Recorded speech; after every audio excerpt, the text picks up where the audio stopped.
Hello friends, welcome back. আজকে আমি আপনাদের যে ভিডিওটা দেখাবো সেটা হলো হন্ডা অ্যামেজ গাড়ির বাম্পারে একটু একটা স্ক্র্যাচ পড়ে গেছে, সেটারই রিমুভ অ্যান্ড পেন্টিং। চলো দেখে নেওয়া যাক। এই দেখে প্রথমেই দেখতে পাচ্ছ তোমরা এই অ্যামেজ গাড়ির বাম্পারে একটা স্ক্র্যাচ পড়েছে। ভালো করে দেখে নাও। এরপরে আমরা এটাকে আমরা পুট্টি করে পুরো প্লেন করে 200 নম্বর পেপার দিয়ে, 250 নম্বর পেপার দিয়ে, 320 নম্বর দিয়ে পেপার দিয়ে পুরো কাটা হয়ে গেছে। এরপর এটাকে আমরা এখন পেন্ট 2K পেন্ট দিয়ে পেন্ট করা হবে।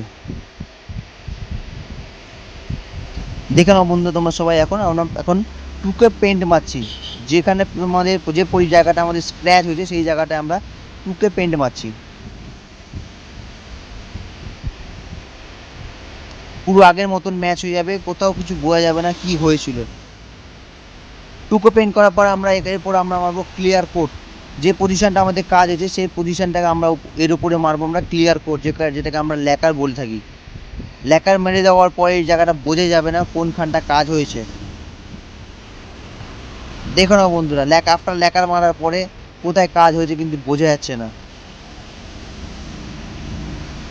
এবার আমরা ফাইনাল ফিনিশ। যদি আমার ভিডিওটা ভালো লেগে থাকে তাহলে অবশ্যই একটা লাইক কমেন্ট শেয়ার করে যাবেন।